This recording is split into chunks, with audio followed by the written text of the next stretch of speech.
Hey, ¿qué tal? Muy buen día a todos ustedes, gente bonita. Sean bienvenidos a este video en donde les vamos a platicar acerca de los modos de producción feudalista y socialista, desde el momento que surgieron en la historia hasta su final, explicando cada una de las razones de su creación y las causas de su destrucción, además de que les vamos a hablar sobre las características de cada uno. Sin más que añadir ni decir, vamos a comenzar. Primero que nada y antes que todo, vamos a definir qué es un modo de producción. El modo de producción es la forma en la que se organiza la actividad económica de un territorio determinado. En otras palabras, la forma en la que se organiza una economía para producir bienes y servicios, así como para organizar su distribución. A pesar de que los resultados de esta producción a veces se muestren con... Ahora sí que yo tengo otros datos. Ahora que ya sabemos el concepto del modo de producción, vamos a continuar con los tipos de modos que anteriormente mencionamos. Y sin más que añadir, comencemos.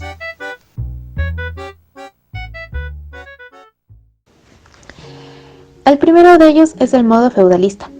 Surge cuando se fragmenta y desordena Europa tras la caída del Imperio Romano en el siglo V. Este modo de producción es una organización socioeconómica que rigió la sociedad medieval en el occidente y en otras regiones del mundo. Descentralizado estaba el poder político y era ejercido de manera independiente por los señores feudales. La nobleza era dueña de las tierras para cultivar. Estaba sostenida por una masa campesina, que era la encargada de la producción de bienes, misma masa que era gobernada por un señor feudal. Este era un terrateniente que les imponía un orden, ejerciendo a su vez el poder político y legal. Los campesinos jugaban su papel pagando a sus respectivos señores feudales un porcentaje elevado de lo producido con su trabajo. Todo esto a cambio de seguridad militar, orden y jurisprudencia. Eran algo como: yo los exploto, pero también los protejo de que nadie más lo haga. Eres cruel, pero justo. Además, obtenían el permiso para habitar una pequeña parte del terreno, en donde se asentaban sus familias, como los departamentos de Infonavit. El sistema feudal era prácticamente inamovible en términos de clases sociales, ya que existían los campesinos y los nobles. Los campesinos eran pobres y encargados del trabajo agrícola, mientras que los nobles eran los dueños de la tierra. Las distintas unidades de producción del modo feudal eran dos. La primera, las reservas señoriales, que eran cultivadas por los campesinos, recibiendo a cambio mansos para cultivar. La segunda eran los mansos, que son los tramos de tierra cedidos por el señor feudal al campesino para cultivarlos. El modelo de producción feudal en Europa occidental llegó a su término alrededor del siglo XV, en medio de las revoluciones burguesas.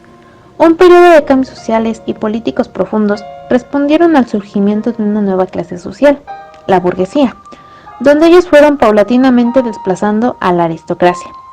El final definitivo del feudalismo llegó con la abolición de la monarquía absolutista durante el siglo XVIII. La Revolución Francesa fue un hit importante en ese sentido. Por estas revoluciones y traición de la burguesía, fue destruido por completo, y así la burguesía comenzó a avanzar en el modo de producción capitalista, el más estable, por así decirlo, en nuestra época, porque este movimiento se originó gracias a las ideas del Renacimiento. No obstante, aunque muchos lo apoyaban, hubo una persona que tuvo una opinión coherente sobre el capitalismo, que fue Karl Marx. Él pensaba que el capitalismo es un sistema de producción inherentemente injusto, en el que las clases proletarias son explotadas por la burguesía como mano de obra. A cambio, obtienen un salario que usan para consumir, entre otras cosas, los bienes que ellas mismas produjeron. O sea que el trabajo de los obreros es capitalizado por la burguesía, que extrae de ello una ganancia, eximiéndose así de tomar parte en el trabajo. Con esas opiniones de Karl, el modo de producción capitalista empezó a tener problemas en su economía. Además, gracias al capitalismo y las opiniones de Karl, surgió el modo de producción socialista, del cual hablaremos más a fondo. El modelo socialista surge en base a las necesidades de consumo en la población. De forma concreta, se impone la necesidad de una economía controlada por el Estado. Además de estar altamente ligado a la democracia, esta planificación puede interpretarse como central y autocrática. El socialismo fue creado por Karl Marx, un pensador de origen alemán considerado como el padre del socialismo científico. Durante el siglo XIX y parte del siglo XX, el socialismo tuvo un amplio campo de demandas y anhelos de mejoramiento social y personal. Sin embargo, en la mayoría de los casos, las ideas socialistas se transformaban en capitalistas. ¿Y qué es lo que caracteriza a este modo de producción? El socialismo se caracteriza por la igualdad, no solo en lo social, sino en lo político y lo económico, haciendo a este último planificado. Es como cuando entre amigos cooperan para las chelas, y el que puso menos dinero se toma lo mismo que el que puso más. Pero en el caso político, no le puedes dar unos trompazos, o al menos no debes.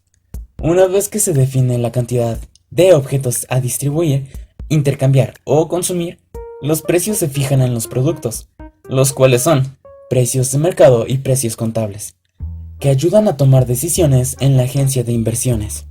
Este control suprime las peleas entre clases sociales y por supuesto las ideas competentes, quedando como único objetivo el destinar a cada persona un trabajo apto para sus capacidades y que de igual forma el individuo genere una cantidad equivalente al fruto de su... Las ventajas que se presentan en este modo de producción son un rápido desarrollo económico en los que contribuyen el uso de los recursos, la planificación y las decisiones rápidas. Una producción basada en las necesidades de las personas. Estabilidad económica controlada. Gracias a la naturaleza planificada de la economía, la inversión privada es muy reducida y las fluctuaciones económicas son mínimas.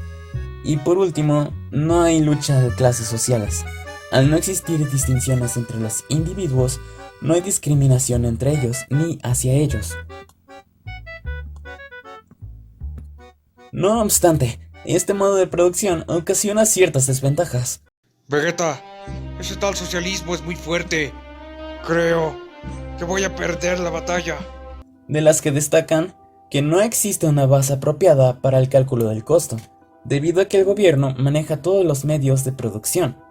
No hay un precio en el mercado para los factores de producción. Al no existir un incentivo a través del lucro para aquellos trabajadores sobresalientes, las personas son susceptibles a que pierdan un interés por dar lo mejor de sí mismas. Así como cuando sabes que hagas lo que hagas, el profe mala onda nunca te va a dar un 10, aunque hagas un mejor trabajo que los demás y terminas haciéndolo como sea. La libertad para decidir es extremadamente limitada, lo que hace que los procesos se vuelvan lentos y burocráticos. El poder está centrado en el Estado, ya que tiene el dominio ilimitado en todos los ámbitos de la nación. Y por último, tenemos una complejidad en la administración, ocasionada por la interferencia del gobierno en todas las actividades. Ahora hablemos de las causas del fracaso de este modo de producción. Como es bien sabido, este modo de producción ha desaparecido y vuelto a aparecer durante varios periodos de la historia, pero sin ningún caso aparente de éxito. Algunos argumentan que hay 4 razones fundamentales del fracaso del socialismo. En primer lugar, el socialismo erradica la propiedad privada y los mercados, eliminando el cálculo racional. Segundo, el socialismo permite presupuestos blandos, por lo que no existe un mecanismo para descartar métodos de producción ineficientes. En tercer lugar, abolir la propiedad privada y reemplazarla por el Estado distorsiona los incentivos. Y cuarto, el sistema socialista, con su ausencia de propiedad privada y de mercados libres, inhibe la coordinación económica del sistema de división de trabajo y del capital. Así que en este sistema prácticamente no tienes casa, solo te la prestan si estás trabajando, porque si no, patitas para la calle. Ahora sí que, tuya, mía, te la presto, mientras generes para el Estado. A pesar de todo, hoy en día la democracia social ha ganado terreno y se enfrenta al socialismo del siglo XXI, que anhela que regresen las ideas del socialismo antidemocrático del siglo pasado. Y bueno, ya que hemos visto ambos modos de producción, es momento de generar conclusiones, ¿no lo creen? Se puede decir que ambos modos de producción tienen características propias que los diferencian uno del otro, obviamente. Por un lado, el feudalismo, con una jerarquización bien marcada de clases sociales, brinda tierra a las personas de la nobleza, y con estas pueden hacer lo que quieran, incluso darlas a otros nobles o repartirlas. Esas tierras las trabajan los campesinos según se los pidiera su señor feudal, además de tener muy marcadas las diferencias entre clases sociales. Por otro lado, en el socialismo los recursos se reparten para toda la población. El gobierno se hace cargo de la repartición para erradicar tanto la competencia como las peleas entre clases sociales, ya que los costos de producción y servicios están bajo su control. Cada modo de producción tiene sus características y diferencias bien marcadas, haciéndolos fáciles de diferenciar entre sí. Entonces podemos decir que en el feudalismo sería todo para uno y en el socialismo uno para todos, ¿no lo creen? Y bueno, tanto el feudalismo como el socialismo vieron su final porque el pueblo decidió dejar estas ideas atrás para intentar mejorar sus vidas. Bueno, hemos llegado al final. Les agradecería mucho que dejaran su like, se suscribieran y comentaran la respuesta de una pequeñísima pregunta que les voy a hacer a continuación. Si tuvieran que elegir uno de estos dos modos de producción para su respectivo país, ¿cuál elegirían? Considérenlo bien, recuerden que los dos llegaron a su final por ideas separadas. Bueno, esto ha sido todo y muchas gracias por escuchar. Hasta pronto.